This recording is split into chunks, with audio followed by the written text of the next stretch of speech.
안녕하세요. 새누리당 원내대변인 김현숙입니다. 13일 원내 브리핑 하겠습니다. 먼저 새정치민주연합이 어제 강기정 TF 위원장님께서 공무원연금법 개정안에 대한 말씀하신 것과 노조의 사회적 협의체 구성에 대한 입장을 말씀드리겠습니다. 새누리당이 지난달 28일 공무원연금법 개정안을 당론으로 발의한 지 2주가 지난 어제 새정치민주연합이 드디어 공무원연금 개혁의 원칙을 밝혔습니다. 늦은 감이 없지 않지만 이제라도 본격적인 논의의 시발점을 마련했다는 점에서 환영합니다. 새정치민주연합이 내놓은 3가지 원칙은 공적연금의 적정 노소득 보장, 연금의 지속가능성 제고, 사회적 연대 강화인데 다행히도 새누리당이 내놓은 원칙과 일맥상통합니다. 첫 번째, 연금의 지속 가능성 제고는 바로 새누리당이 연금 개혁을 통해서 하려는 직접적인 목표입니다. 알려진 바와 같이 향후 10년간 53조, 2080년까지 1278조의 적자 규모를 감안하면 공무원 연금의 지속 가능을 위해 이번에 공무원 연금을 반드시 개혁해야 합니다. 두 번째, 공적 연금을 통해 적정 노후소득을 보장해야 한다는 점 역시 국민 누구나 공감할 것이며 새누리당도 이를 위해 최선을 다하겠습니다. 그러나 저출산 고령화 기조에 국민연금은 이미 2006년 소득 대체율을 70%에서 단계적으로 40%로 인하하는 부담을 묵묵히 감내하고 있습니다. 따라서 2014년 이후 매년 2조 5천억 원 이상의 재정적자를 발생시키며 이를 국민의 세금에 의존하고 있는 공무원 연금제도에 대한 개혁은 불가피합니다. 마지막으로 사회적 연대는 사회적 협의기구를 구성하자는 것인데 사회적 협의체가 구성되지 않으면 대안을 내놓지 않겠다고 하고 있습니다. 하지만 과거 3차례의 공무원 연금 개혁 과정을 돌이켜보면 공무원 노조가 직접 참여하는 사회적 협의체 구성이 과연 해결책을 마련하는 데 도움이 됐는지 의문입니다. 그 부분에 대해서 자세히 말씀드리겠습니다. 2003년 개혁 당시에 공무원 노조가 대통령 선거라는 특수성을 활용해 자신들의 이해와 요구를 관철시켜 공무원 연금의 보수 인상률을 조정했으며 2009년 개혁에서는 당시 정부가 1차 개선안을 마련하고 공무원 노조가 직접 참여한 2기 공무원 연금제도 발전위원회를 구성했습니다. 그러나 당시 공무원 연금과 국민연금 간의 형평성 제고를 요구하며 보다 강도 높은 공무원 연금 개혁안이 마련되어야 한다는 여론과는 정반대로 공무원 노조가 직접 참여하여 마련된 2차 개선안은 기여율, 연금 지급률, 연금 지급 개시 연령 등 주요 사항들에 있어서 오히려 1차 개선안보다 개혁의 강도가 대폭 후퇴했고 국민연금과의 격차는 더욱 커졌습니다. 과거의 사례를 봤을 때 공무원 노조는 개혁 실패를 되풀이시키기 위해 셀프 개혁인 사회적 협의체 구성을 더 이상 주장해서는 안 됩니다. 그리고 공무원 연금 개혁이 실패했을 경우 재정 부담을 지게 될 국민들의 대표기관인 국회가 이 문제를 해결해야 합니다. 새정치민주연합은 제1야당으로서 사회적 협의체 운운하지 말고 새누리당과 바로 대화를 할 수 있도록 앞에 제시한 3가지 원칙을 넘어선 구체적인 연금안을 제시해 주시기 바랍니다. 시간이 좀 들겠지만 그 자료를 만들어서 지금 배포를 드렸고요. 공무원 연금 개혁안에 과거 공무원 노조가 개입이 됐을 때 사회적 협의체라는 형태로 노조가 들어왔을 때 어떤 식으로 개혁이 약화됐는지에 대한 사례들이 자세하게 되어 있습니다. 예를 들어서 한 가지만 말씀을 드리면 2009년 개혁안의 주요 변화 내용을 보면요.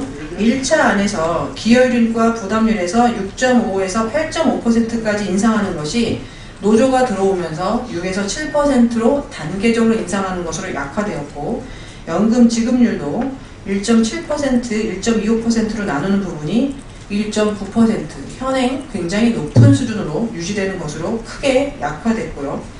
재직기간 상한을 이번에 새누리당이 40년으로 바꿨습니다만 사실은 2009년 개혁안에도 40년이 있었습니다. 하지만 이것도 전혀 통용되지 않았습니다. 연금 지급 개시 연령, 새누리당이 단계적으로 2023년부터 2년에 한 살씩 늦춰서 2033년에 65세로 가는 그 부분이 1차 안에는 있었습니다. 그렇지만 2차 안에서는 신규 공무원부터 65세로 적용하는 안이 들어가서 결국 그동안 노조가 직접적으로 개입해서 만들어진 공무원 연금 개혁안의 최종안에는 신규 공무원에게 모든 고통을 분담하고 재직자들은 오히려 보수율이나 그런 부분에서 전혀 손해를 보지 않는 개혁이 됐음을 다시 한번 말씀드리면서 사회적 여비체를 운운할 때가 아니라 새정치민주연합은 강기정 의원님께서 말씀하신 세 가지 원칙에 따라 새정치민주연합에 구체적으로 완결된 공무원 연금 개혁안을 내놓으셔야 될 때가 됐다고 다시 한번 말씀드리겠습니다. 두 번째는 법인세 인상에 대한 야당의 주장, 다시 한번 저희가 새누리당의 입장을 말씀드리겠습니다. 새정치민주연합이 법인세 감세와 부자 감세를 철회하라면서 법인세 증세가 경제를 살리는 가장 건강한 방법이라고 했습니다.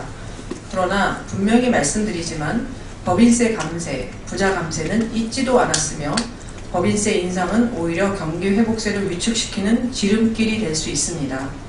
지난 정부 이후 부자 감세를 해왔으므로 이를 철회해야 한다는 주장에 대해서 말씀드리겠습니다. 법인세율을 살펴보면 2008년 이후 중소기업이 주로 혜택을 받는 과표 2억 이하 구간의 인하폭은 23에서 60%인데 반해 과표 2억 초과 구간은 최대 20%에 불과했습니다.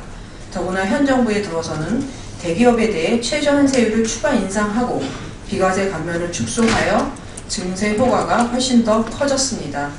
소득세 역시 2008년 이후 4,600만원 이하의 저소득층 과표 구간은 세율이 12에서 25% 인하된 데 비해 3억 초과 구간에서는 오히려 세율이 35%에서 38%로 3%포인트 인상되었습니다.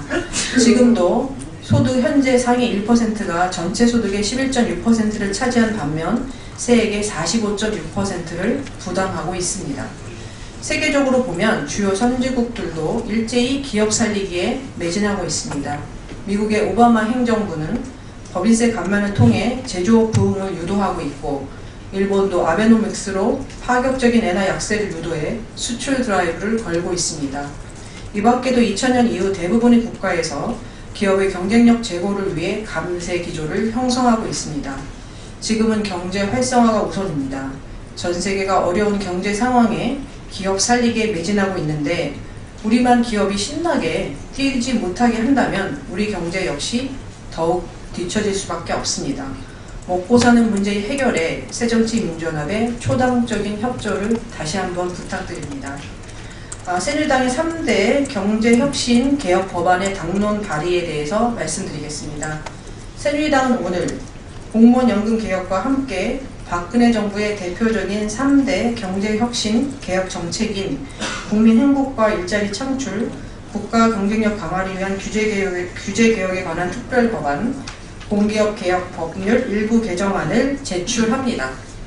제출되는 규제 개혁 법안에는 156명이, 공기업 개혁법 개정안에는 154명 등 대부분의 새누리당 의원이 서명해 당 소속 의원 전원이 서명했던 공무원 연금 개혁 법안과 마찬가지로 사실상 당론으로 발의되는 것입니다.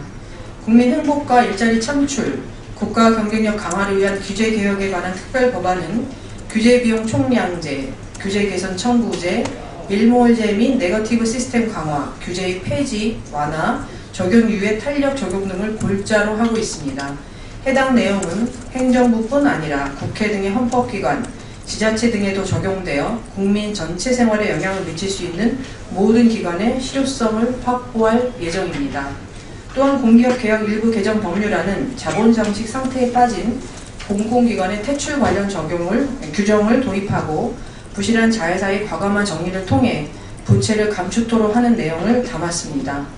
국민과의 위화감을 조성하고 공기업 경영의 효율성을 방해할 수 있는 공기업 직원들의 특혜 철회를 위해 성과에 따른 승진과 연봉제를 도입하도록 했고, 공공기관 경영계약제를 도입해 정부의 공공기관 일감 몰아주기를 근절하도록 하는 내용도 함께 담았습니다.